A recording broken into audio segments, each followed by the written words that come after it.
That curve is flattening because we are flattening the curve by what we are doing. If we stop what we are doing, you will see that curve change. That curve is purely a function of what we do day in and day out. But right now it's flattening. The number of patients hospitalized is down. And again, we don't look at just day-to-day data. You look at the 3-day trend, but that number is down. The 3-day average trend is also down. Anecdotally, the individual hospitals, the larger systems are reporting that some of them are actually releasing more people than are coming in, so they're net down. So we see the quote-unquote flattening of the curve. We have more capacity in the hospital system than ever before, so we've had more capacity in that system to absorb more people. The sharing of equipment, which has been really one of the beautiful, cooperative, generous acts among different partners in the healthcare system, has worked. If the hospitalization rate keeps decreasing the way it is now, then the system should stabilize over these next couple of weeks, which will minimize the need for overflow on the system that we have built in at Javits and at the USNS Comfort. Flattening the curve because we are rigorous about social distancing, etc. So if we continue doing what we're doing, then we believe the curve will continue to flatten. But it's not a time to get complacent. It's not a time to do anything different than we have been doing. Remember what happened in Italy when the entire healthcare system became overrun? So we have to remain diligent. We have to remain disciplined going forward. But there's no doubt that we are now bending the curve, and there's no doubt that we can't stop doing what we're doing. That's the good news. The bad news isn't just bad. The bad news is actually terrible. Highest single-day death toll yet, 779 people. When you look at the numbers on the death toll, it has been going steadily up, and it reached a new height yesterday.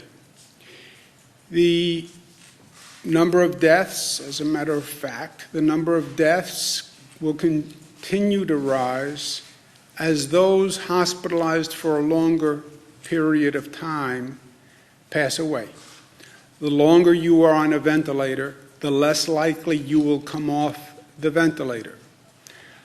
Dr. Fauci spoke to me about this, and he was 100% right.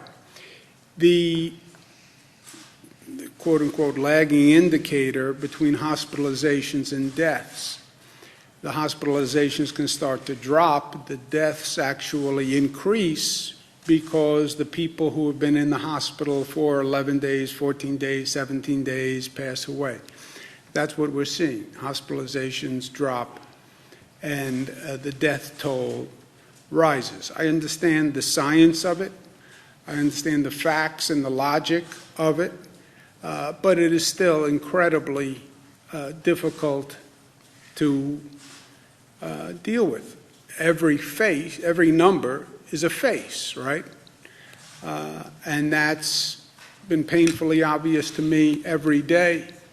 But we have lost people, many of them frontline workers, many of them healthcare workers, many of them people who were doing the essential functions that we all needed for society to go on, and they were putting themselves at risk, and they knew they were.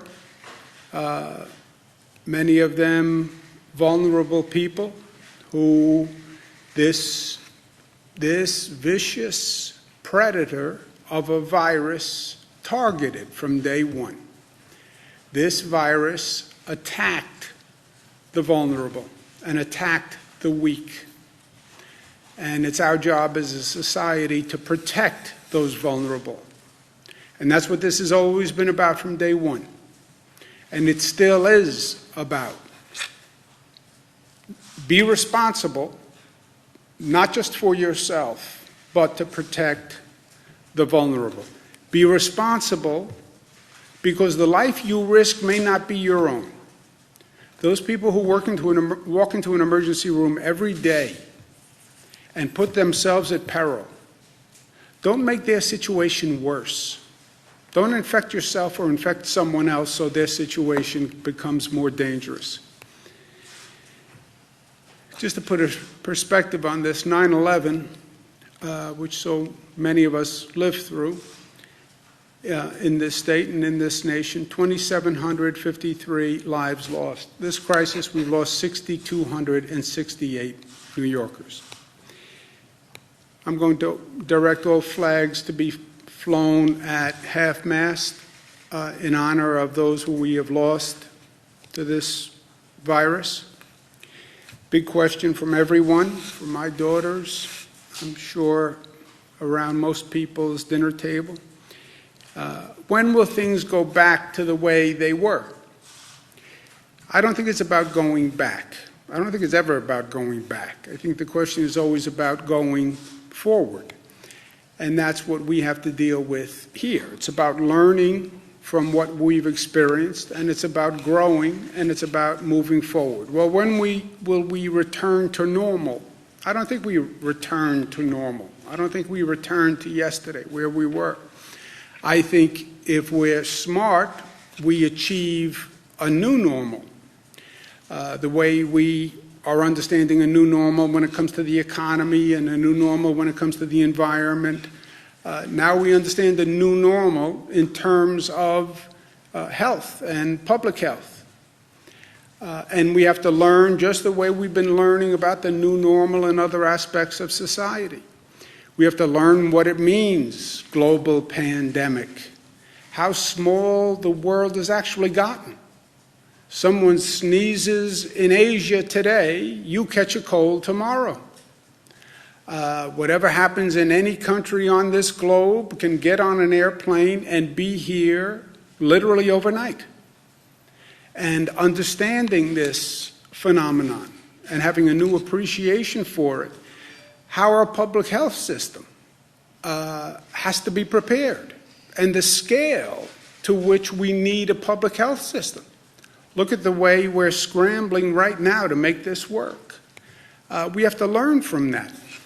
I think we've also learned positive lessons. We've found ways to use technology that we never explored before. You have a New York State court system that, thank you, Chief Judge, is basically developing a virtual online court system, which has all sorts of positive benefits going forward. Using technology for healthcare, using technology for work from home, using technology for education. I think these are all positives that we can learn. Testing capacity, which we still have to develop.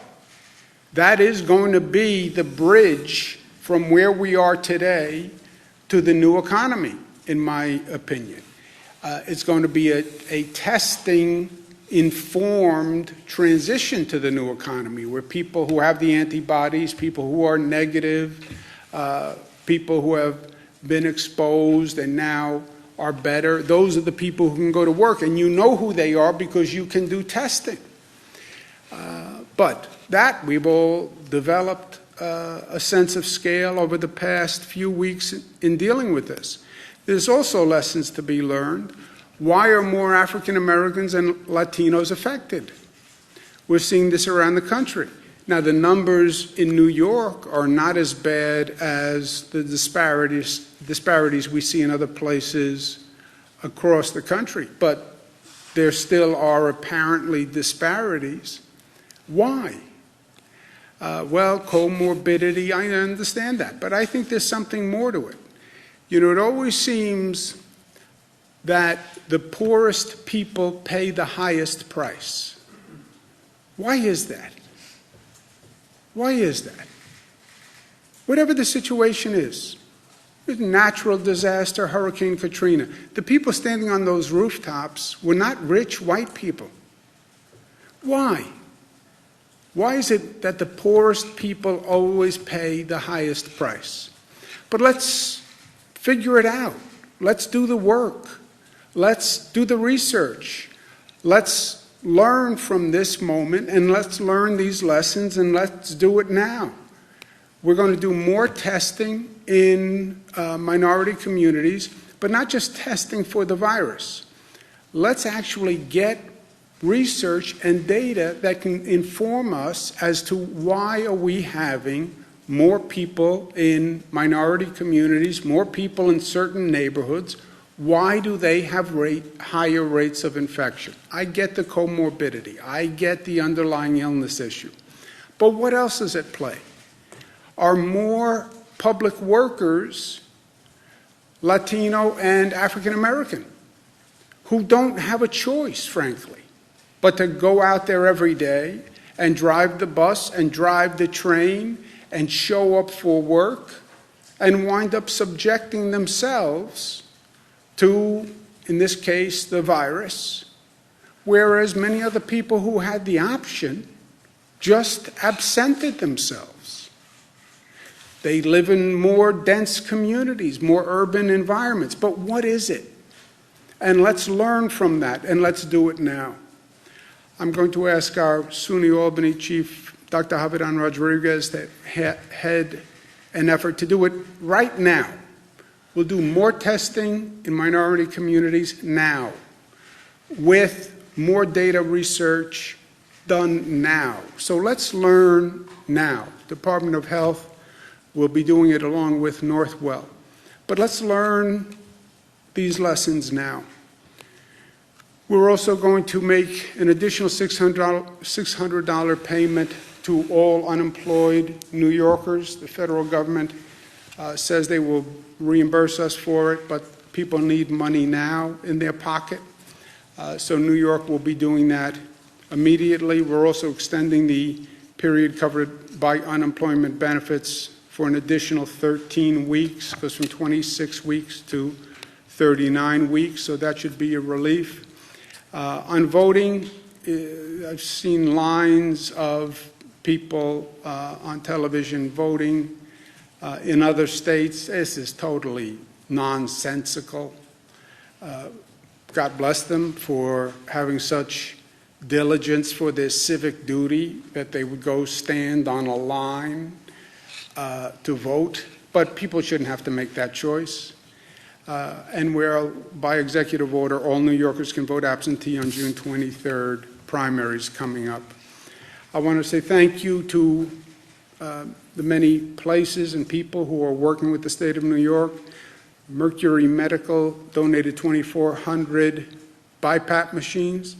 BiPAP machines are technically not ventilators, but they can be modified to effectively ventilate, even though they're not ventilators, and we're using them. They were brought up from Florida. Thank you very much, JetBlue, for doing that. I also want to thank Oregon and Washington State and California for freeing up ventilators. I want to thank the direct care workers who are doing a fantastic job, and they're doing it every day. I want to thank the state workers who are showing up and doing a great job every day, every first responder. This has been a long battle, and it's going to go on, but I want them to know how thankful we all are of them for what they're doing. I want people to remember that we're flattening that curve, and if anything, we double down now on our diligence. We're going to start a social media campaign. Who are you staying home for, right? It's not about staying home for yourself.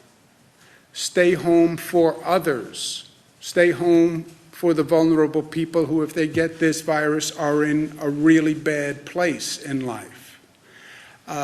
Stay home for the healthcare worker who's in the emergency room because you don't want to infect anybody else, who then puts another greater load on our healthcare system. So who are you staying home for?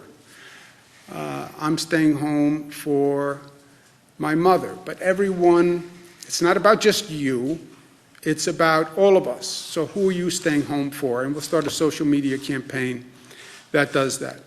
But thank you to all the New Yorkers for all they've done. And we still have more to do. We are by no means out of the woods.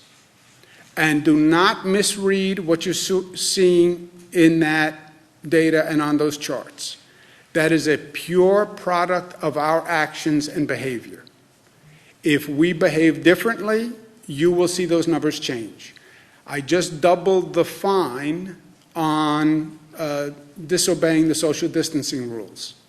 Why? Because if anything, we have to get more diligent, not less diligent. And we have more to do. And that's New York, tough. But tough is more than just tough. Tough is smart and disciplined and unified. And tough is loving. The toughest guys are tough enough to love, right?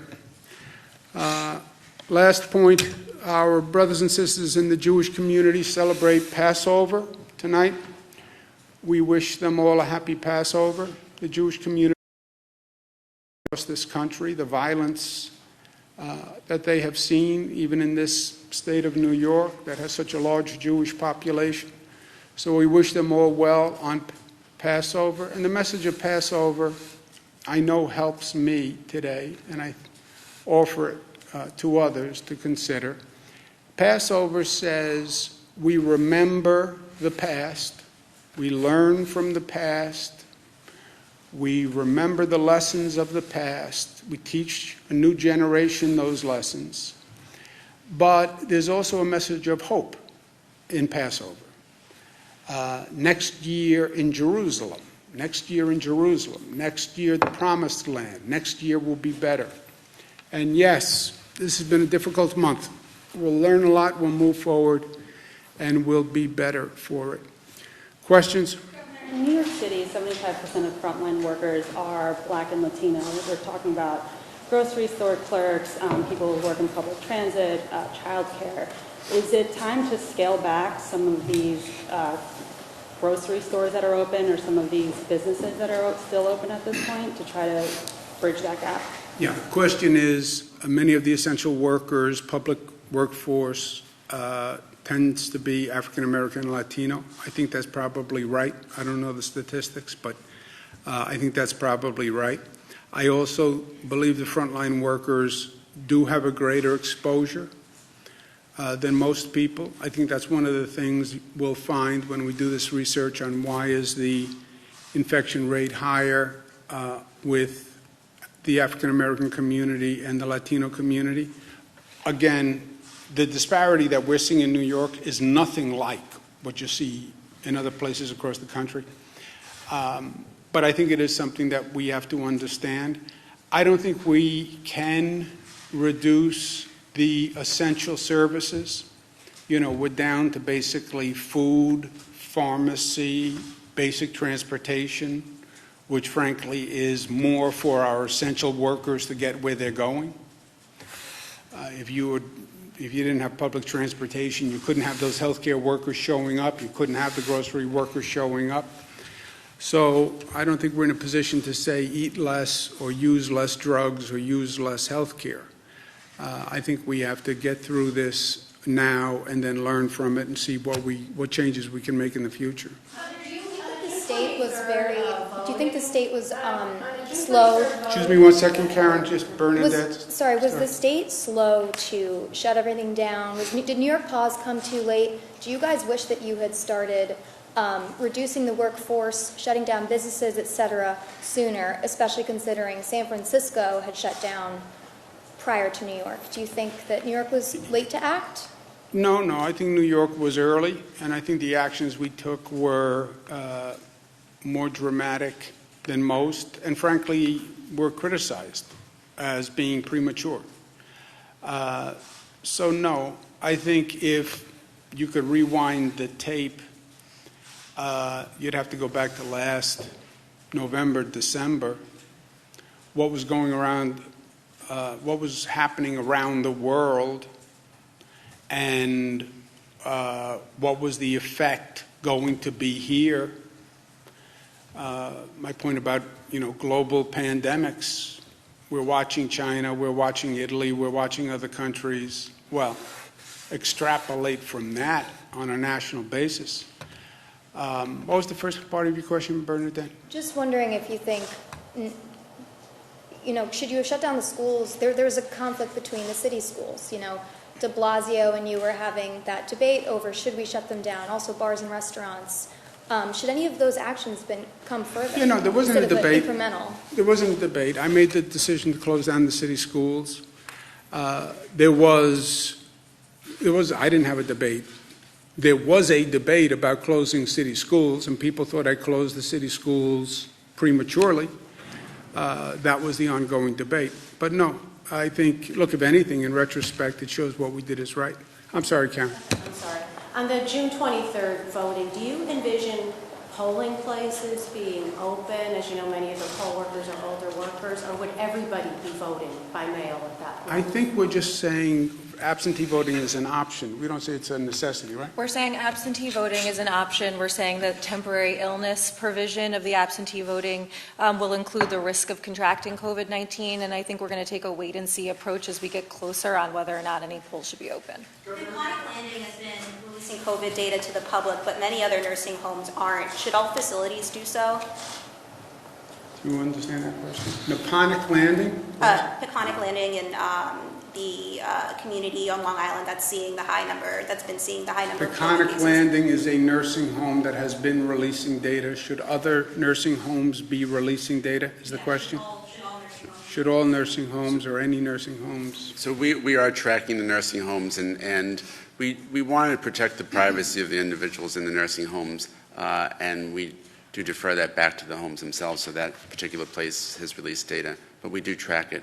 Are there any other known outbreaks or known clusters at nursing homes? Well, we have seen in multiple nursing homes across the state, particularly in the lower downstate, I should say, cases, and we do track them.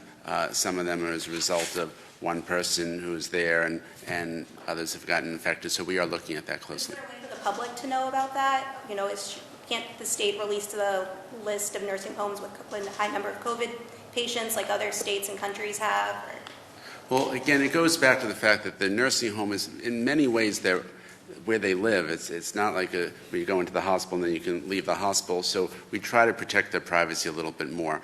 But we do track, and if there's a case there or if there's a concern there, we go in and investigate it immediately. Jesse? Governor Broadway said that it would be shut down until June 7th this morning. Is that going to be a good rule of thumb for other sorts of mass gatherings in New York City or statewide? No. I wouldn't use what they think. You anticipate mass gatherings beginning before June 7th? I don't know, but I wouldn't use what Broadway thinks as a barometer of anything. Unless they're in the public health business and they have seen better numbers and models. I think, look, all of these projections basically turned out to be wrong, right? And this is a very hard thing to model because besides all the variables, you're modeling public behavior and what people will do. If you go back and you look at even models that were put out in January, they all had a premise about how effective social distancing would be, what percent of the population would actually comply with social distancing, et cetera.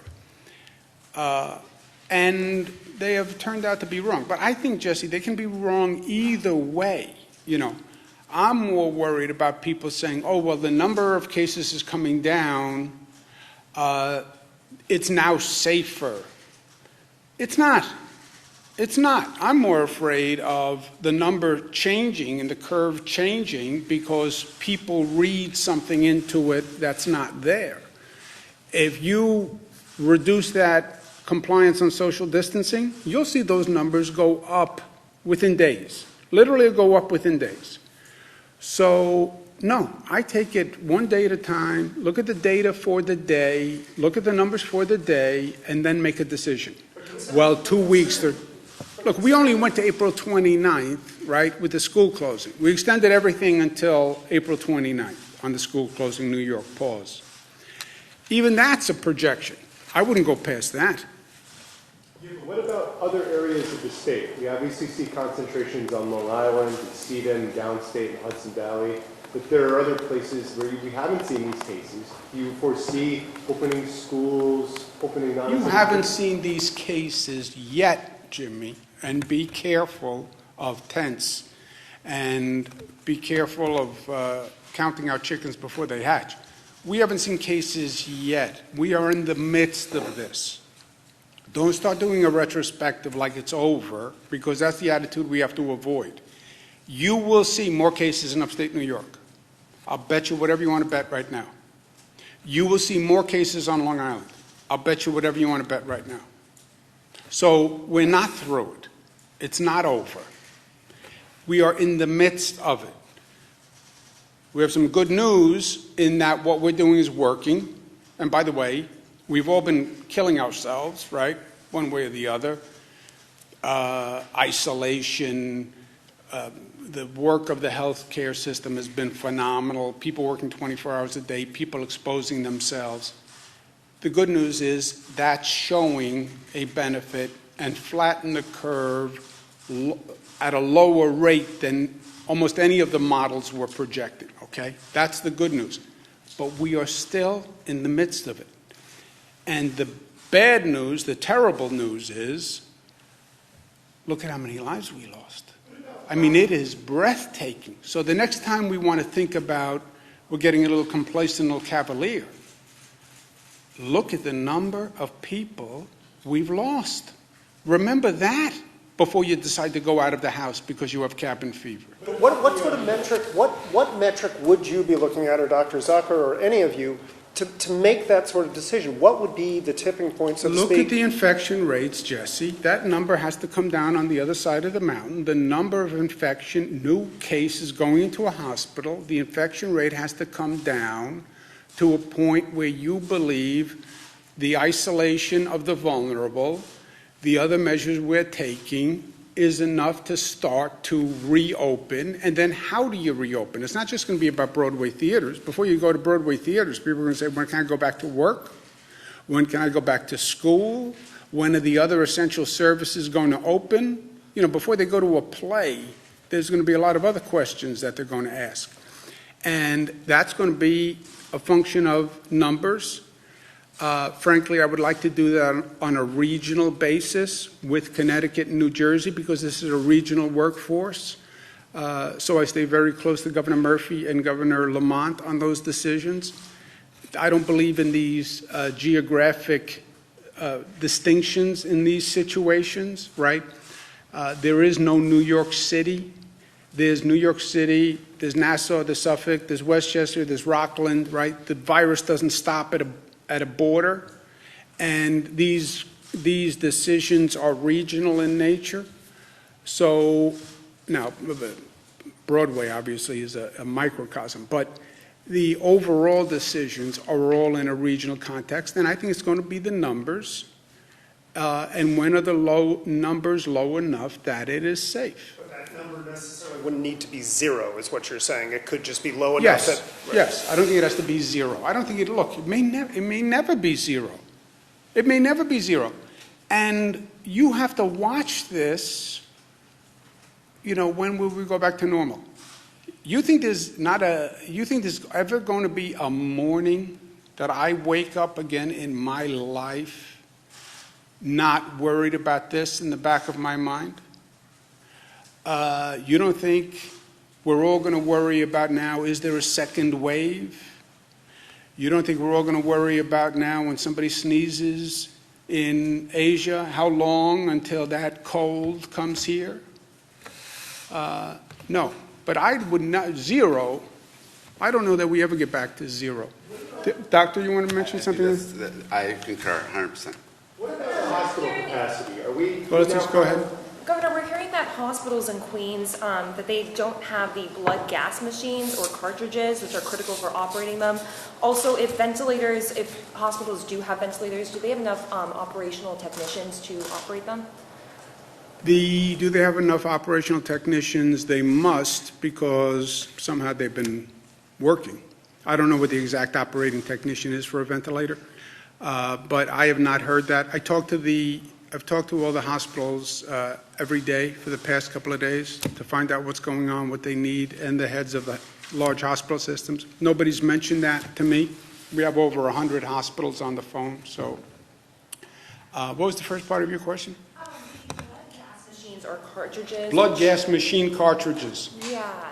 Dr. Zucker is an expert on blood gas machine cartridges. He gave me some for my birthday last year, actually. He said, just in case. I didn't know what he meant at the time.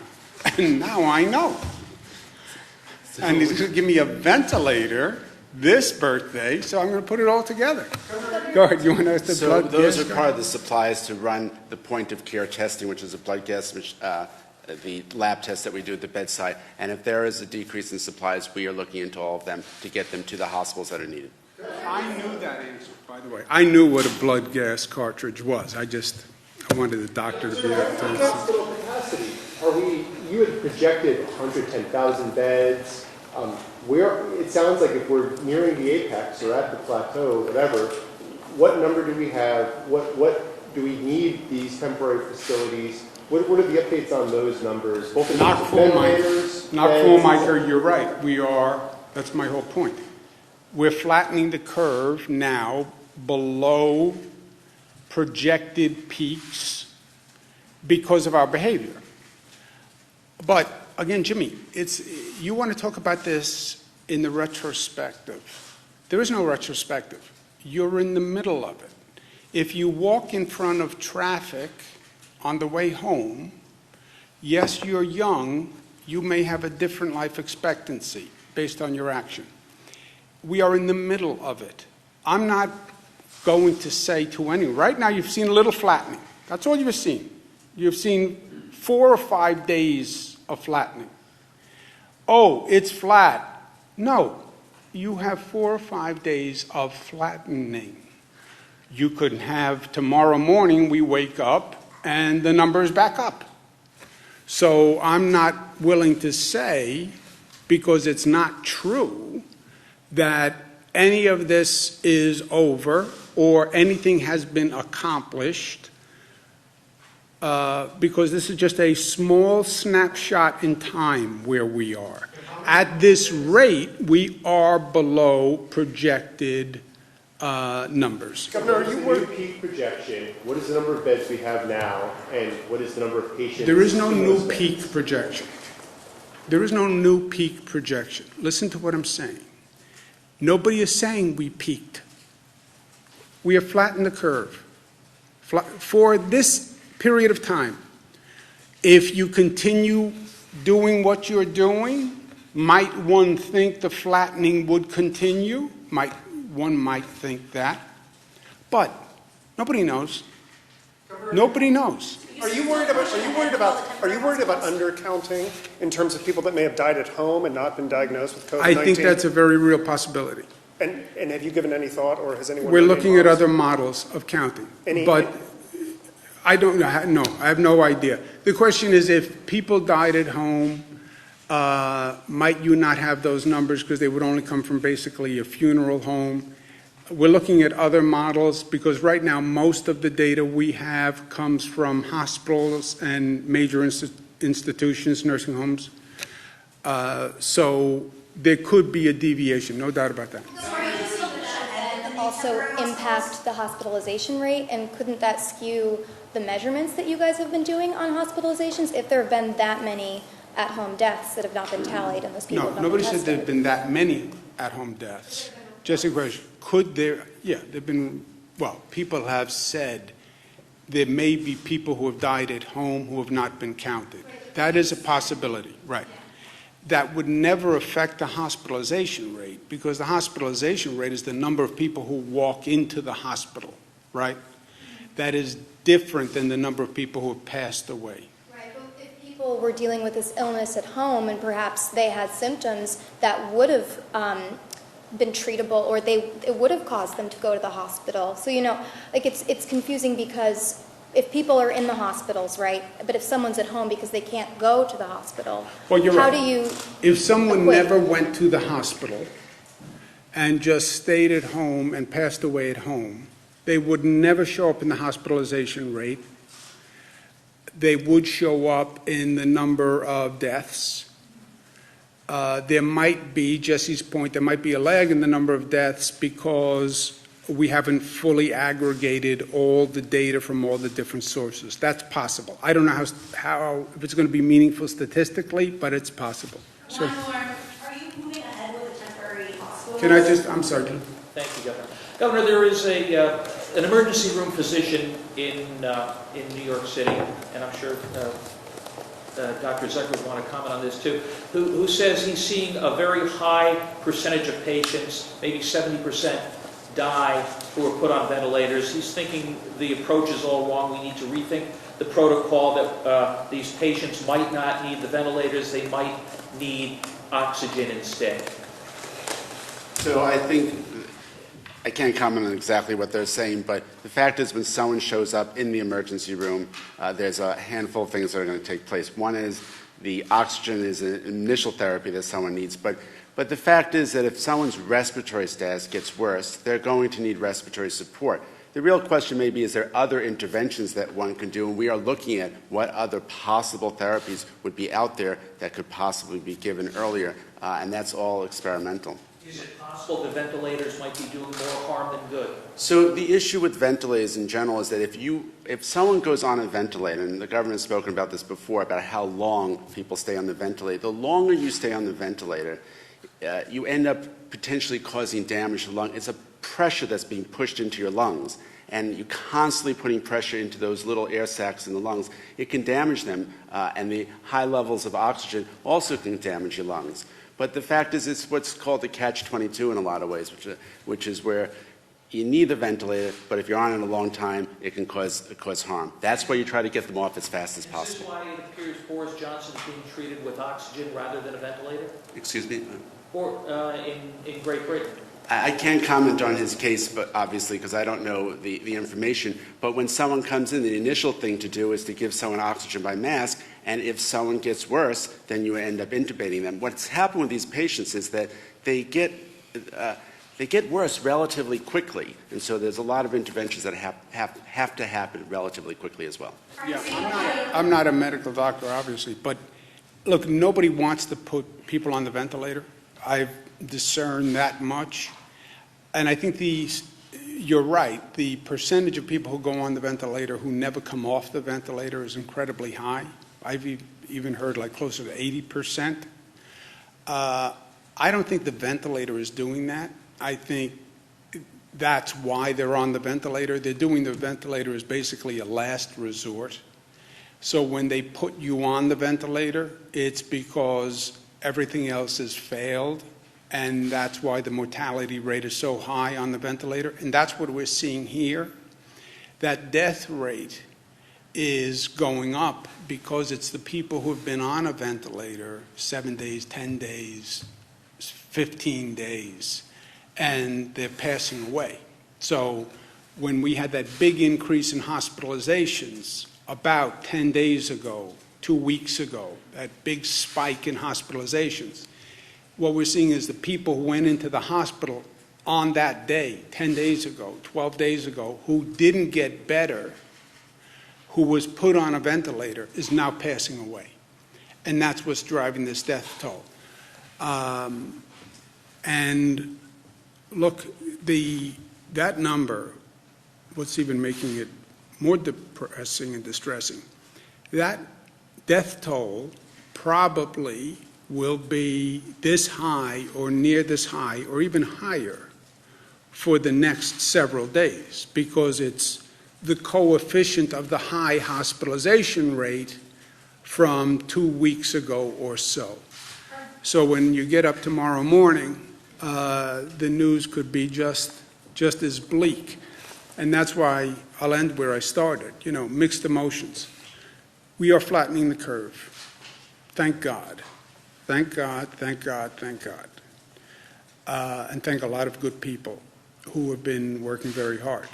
That is a moment in time. Don't get complacent. It's what we're doing that's working. Keep doing it. That's the good news. And that good news has a big caveat. We're still in the midst of it. Don't get complacent. You start acting different, you'll see that number change in 27 minutes. That's the good news. The bad news is we have had a record number of deaths. I mean, I went through 9/11. I thought in my lifetime I wouldn't have to see anything like that again. Nothing that bad, nothing that tragic. I remember the number of funerals after 9/11. I remember the grief after 9/11. That this should literally eclipse that in terms of numbers of dead in this state, it's almost unimaginable to me. Then how do you square those two things? We're making progress. We lost more people than ever before on a single day. Okay, I'm going to work. Thank you, guys. Temporary hospitals outside of job needs and comfort across the state? We are not building more. We're still maintaining them. We are still in the midst. Don't get overconfident. Don't get complacent. We're still in the midst of this. This can still turn any way from Sunday. Governor, have you spoken to Gavin Newsom in California about a possible consortium to buy medical supplies? I have not talked to him about a possible consortium, but it's one of the things the National Governors Association is talking about. Because what we just went through, where states are competing with other states, this made absolutely no sense for anyone. So a statewide consortium would be a positive alternative, or a federal government that did all of the purchasing instead, Jesse, and then just gave it to the states that You need need it. a multi-state consortium, right? Federal government can purchase, right? When I was in the federal government, FEMA effectively was the shipping clerk. They did the purchasing, they disseminated to the states. That's the simplest system. Federal government on a federal disaster, which means multiple states, that's a federal disaster. They are the purchasing entity. They are the master strategist for the operation. That's option A. If the federal government's not going to do it, option B, let the states as a consortium be a purchasing consortium. That's what the National Governors Association conversation is. Because what happened here, where I place a bid, Chicago places another bid, California places another bid, that's just madness. Talk to you later. Thank you.